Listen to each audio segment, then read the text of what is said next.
Have you ever wondered what it's like to celebrate the New Year at the roof of the world, where the air is thin, the traditions are rich, and the mountains are as tall as your bucket list?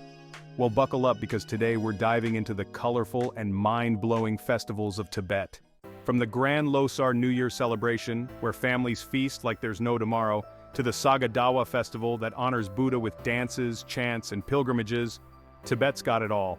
And let's not forget the yogurt festival. Yes, you heard that right. Where you can enjoy opera while snacking on delicious yogurt in a park.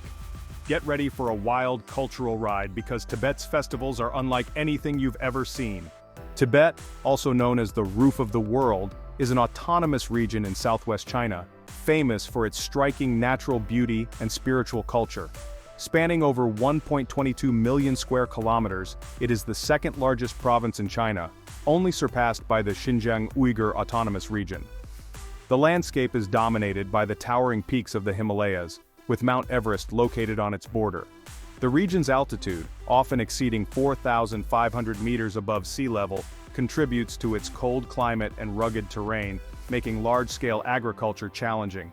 Despite its vast area, Tibet is sparsely populated, with a population density that is one of the lowest in China. The Tibetan Plateau's harsh environment, including its high altitude and frigid temperatures, means that much of the population is concentrated in valleys where the land is more suitable for farming. The majority of the inhabitants are ethnic Tibetans, known for their unique language, culture, and religious practices rooted in Tibetan Buddhism. The capital, Lhasa, is the spiritual and cultural heart of the region, housing iconic sites like the Potala Palace and Jokang Temple. Tibet's stunning natural beauty, from its snow-capped mountains to its expansive grasslands and tranquil lakes, draws adventurers and pilgrims from around the world. It is home to some of the planet's most remote and pristine ecosystems, which are crucial to the biodiversity of the region. However, Tibet's isolation and its geopolitical importance have also sparked international attention, particularly concerning its relationship with the central Chinese government and the preservation of its unique cultural heritage. Tibet, often referred to as the Roof of the World, remained largely inaccessible to outsiders for centuries. Although European missionaries like Antonio de Andrade and Manuel Marquez made their way to Tibet as early as 1624, paving the way for foreign interest, the region soon became off-limits to travelers by 1745. During their stay, the missionaries were received warmly by the Gug Kingdom's royal family, even granted permission to build the first Christian church in the region. However, following political shifts and the region's desire to maintain its cultural integrity, Tibet became a closed-off land, shrouded in mystery, and unattainable for many. It wasn't until 1985 that Tibet officially opened its doors to tourists, marking a significant milestone in the region's modern history. Travelers now have the chance to experience the awe-inspiring landscapes, monasteries, and unique culture that once remained hidden from the outside world. Despite this newfound openness, visiting Tibet comes with strict regulations designed to preserve its fragile environment and cultural heritage. Only organized trips arranged by approved travel agencies are allowed, ensuring that visitors respect the cultural and environmental sensitivities of this high-altitude land. Foreign tourists are required to follow specific guidelines, including obtaining a Tibet travel permit and joining organized tours led by local guides. Independent travel is not permitted, and all visitors must journey through the region with a guide, typically in designated tourist vehicles. This level of control is intended to manage the flow of tourism and prevent negative impacts on local communities and the ecosystem, allowing visitors to immerse themselves in Tibet's mystique while also contributing to its preservation. In traditional Tibetan culture, there have been some unique customs surrounding relationships and marriage that differ significantly from Western norms. One of these practices involves the temporary arrangement where a husband might offer his wife's companionship to a guest, particularly if the guest has developed a strong admiration for her. This act, far from being seen as taboo, is often viewed as an expression of the god's will, with the emergence of sympathy and infatuation considered sacred. These arrangements reflect a communal approach to relationships, prioritizing hospitality and divine connection over exclusivity. Tibetans also hold a deep respect for women who are well regarded by multiple men. A woman who captures the attention of many suitors is considered highly valuable, a sign of her worth in the community. This cultural perspective emphasizes the importance of desirability, which ties into another key belief. Women should not enter marriage without prior romantic and physical experiences. Instead, a woman is encouraged to meet and connect with various men before settling down, as this journey is thought to make her more suitable for family life. The tradition of ensuring that brides are not virgins before marriage is rooted in the belief that a woman's experiences with different men enrich her understanding of relationships and make her a stronger partner. This practice helps prepare women for the complexities of marriage, as they are expected to have a broad understanding of male companionship and the dynamics of love. By engaging with multiple partners before settling down, these women are believed to be more mature and ready to handle the responsibilities of married life. Tibet's religious landscape has a long and rich history, deeply intertwined with its cultural and political identity. Before the 7th century, Tibetans followed the Bon religion, an ancient animistic faith that emphasized shamanistic practices, nature worship, and ritual ceremonies. Although Buddhism became the dominant religion in Tibet after its introduction in the 7th and 8th centuries, Bon still holds a significant place in Tibetan culture, and its followers, which account for about 12% of the population, have preserved many of their traditional rituals and beliefs. Modern-day Bon has even integrated some Buddhist elements, allowing it to coexist alongside Tibetan Buddhism. Buddhism in Tibet, particularly Tibetan Buddhism, is not just a religion, but a cornerstone of the region's cultural heritage. Nearly 90% of Tibetans practice Buddhism, which has influenced art, education, and governance throughout the centuries. The religion was first introduced by King Songtsen Gampo, and over time it shaped the way Tibetans perceive life, with a strong focus on compassion, meditation, and monasticism. The Dalai Lama, regarded as the spiritual leader of Tibetan Buddhism, has become a global figure symbolizing peace and non-violence, although his political role has been significantly diminished since the Chinese control over Tibet. In addition to the Bon and Buddhist communities, Tibet has small but notable minority religions, including Islam and Christianity. Tibet's Muslim community, while small at 0.4% of the population, has maintained a presence in Lhasa, the capital, where 2 mosques still stand. These Muslims, known as Hui Muslims, have a long history in Tibet, having migrated to the region over centuries. There is also a very small Tibetan Christian community, though their numbers are modest compared to the other religious groups. Despite being a minority, these religious communities add to the diversity of Tibet's spiritual and cultural identity. The statue of Maitreya, or the future Buddha, stands as a monumental symbol of faith and devotion in Tibetan Buddhism, towering at an impressive 26 meters and adorned with approximately 300 kilograms of gold plating. This magnificent structure is not only an artistic marvel but also a deeply revered spiritual icon, representing the future coming of Buddha who will bring enlightenment to all beings. The statue resides in Tashi Lunpo Monastery, an important religious and cultural hub in Tibet, located in the historic city of Shigatse. Its sheer size and gold-plated surface make it a striking feature within the monastery, drawing pilgrims and visitors alike who seek blessings and inspiration from its presence. Tashi Lunpo Monastery itself holds a significant place in Tibetan history, founded in 1447 by the first Dalai Lama Gyalwa Gedun Drub. It is one of the 6 great Gelugpa monasteries and has been the traditional seat of the Panchen Lama, the second highest spiritual leader in Tibetan Buddhism. Over the centuries, the monastery has expanded into a sprawling complex of temples, assembly halls, and stupas, preserving sacred texts, religious art, and relics. The monastery plays a vital role in maintaining the spiritual and cultural heritage of Tibet, with the statue of Maitreya being one of its most treasured elements. Tibet, often referred to as the third pole due to its immense reserves of fresh water stored in glaciers, plays a crucial role in feeding some of Asia's most important rivers. The Tibetan Plateau is home to the headwaters of rivers like the Yangtze, Mekong, Brahmaputra, and Indus, which support the livelihoods of over 1 billion people across multiple countries. As temperatures rise, glaciers that once slowly fed these rivers year-round are now melting at unprecedented rates. This accelerated melting leads to short-term increases in water flow, but threatens long-term water shortages as glaciers shrink and can no longer sustain the flow. The rapid melting of Tibetan glaciers is not just a regional issue, but a global concern. These glaciers are retreating at alarming rates due to climate change, contributing to rising sea levels and disrupting local ecosystems. The melting ice has already led to the formation of glacial lakes, increasing the risk of catastrophic floods in downstream areas. This phenomenon endangers both the environment and the people who depend on these water sources. As the glaciers continue to recede, there is an urgent need for action to mitigate the effects of climate change and preserve this critical water reservoir for future generations. Mount Kailash is one of the most important mountains in Tibet. It is sacred to 4 religions: Buddhism, Hinduism, Bon, and Jainism. Followers of these religions come to Kailash to complete the pilgrimage route around it. There are no roads around the mountain. To get around it, you need to walk 52 kilometers at an altitude of over 4,500 meters, reaching 5,640 meters at its highest point. Tibetans have adapted to life on the world's highest plateau, the Tibetan Plateau, which sits at an average altitude of over 14,000 feet.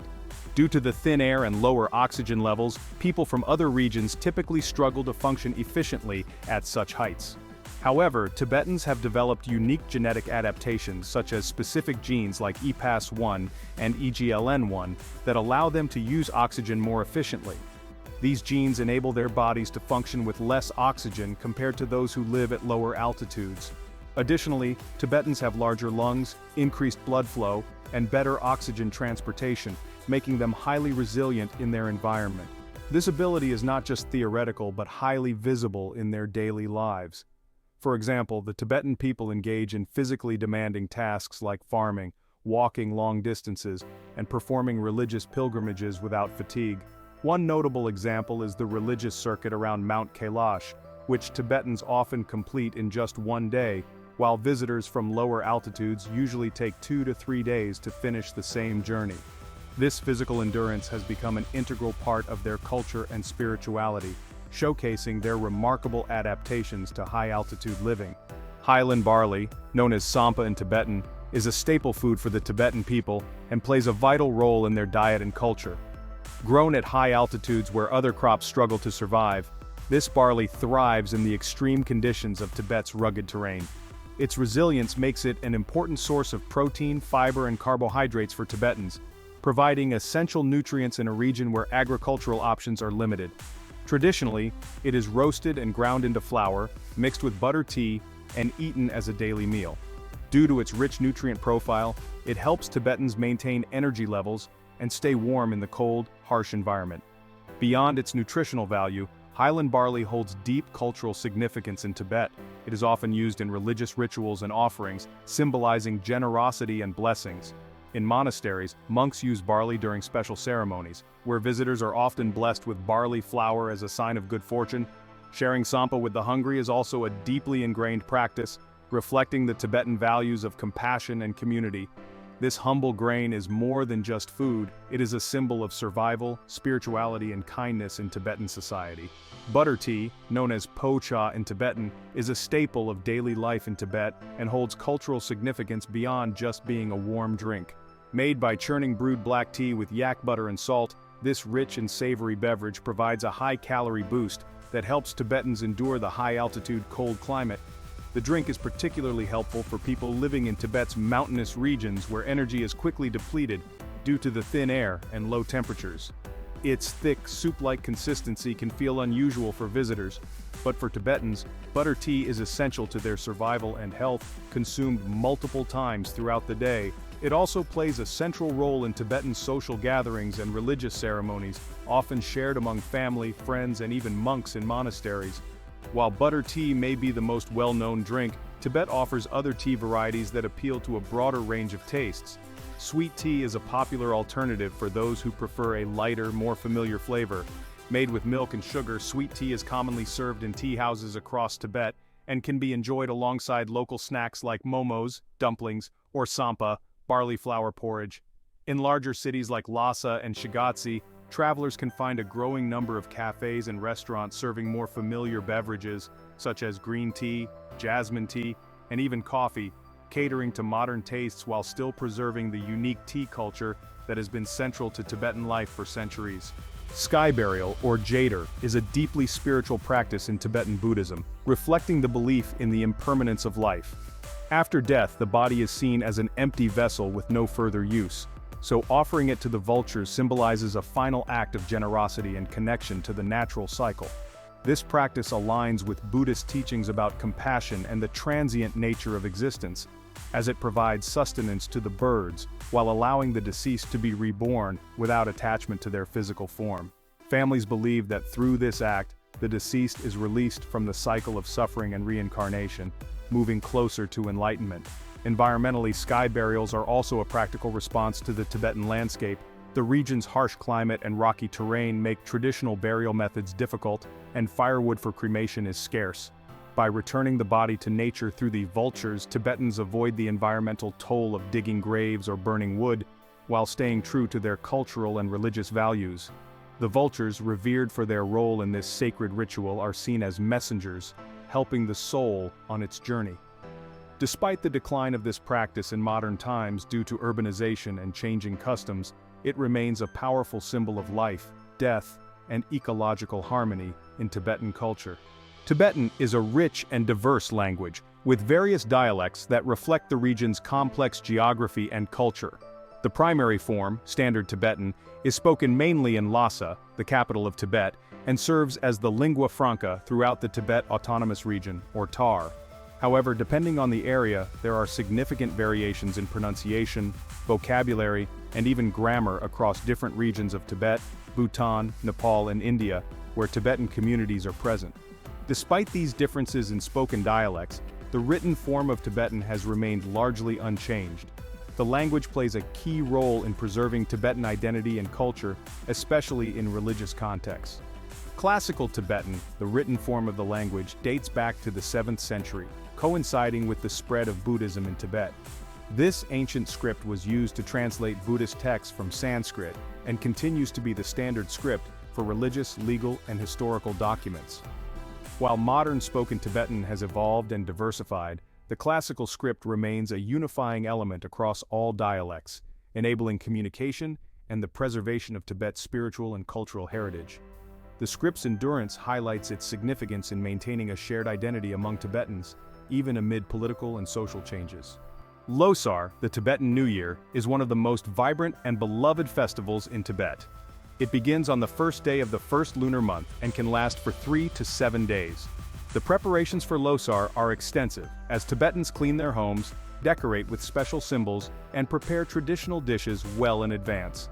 On the first day of Losar, families wake up early, donning their finest traditional costumes, and enjoy a hearty meal together. It's a day to relax and reconnect with loved ones, symbolizing the fresh start of a new year. The following days are spent visiting relatives and friends, sharing food, and extending good wishes for the year ahead. Another significant festival in Tibet is Saga Dawa, which commemorates the Buddha's birth, enlightenment, and death. This religious holiday is celebrated in grand fashion, with many pilgrims traveling to sacred sites, such as Mount Kailash, which holds deep spiritual significance. Monasteries often host special ceremonies, including the Cham dance, where monks perform in elaborate costumes and masks, reenacting mythical tales. Saga Dawa is seen as a time for reflection and religious merit, and many Tibetans engage in acts of charity, offering prayers and making pilgrimages to monasteries or holy places. Shoton, or the Yogurt Festival, is another cherished event, held on the 30th day of the 6th month, typically in August. The origins of this festival date back to the 17th century, when Tibetan laypeople would offer yogurt to monks completing their summer retreats. Today, the festival is celebrated with grand displays of thangka paintings in monasteries, huge detailed artworks that are only shown once a year during this time. In Lhasa, troops of artists perform traditional Tibetan opera in Norbalinka Park, where families gather for picnics, combining both artistic performances and communal festivities in a joyful atmosphere. Tibet, with its rich culture, breathtaking landscapes, and deep spiritual traditions, offers a unique blend of history and beauty. Festivals like Losar, Saga Dawa, and Shoton not only showcase the region's devotion to faith, but also its strong sense of community and tradition. Whether it's celebrating the Tibetan New Year with family, honoring the Buddha's life during Saga Dawa, or enjoying the artistic and cultural delights of the Yogurt Festival, these events keep Tibet's heritage alive. If you enjoyed learning about Tibet and its fascinating festivals, don't forget to subscribe to the channel and like this video for more captivating content. Make the background music energetic.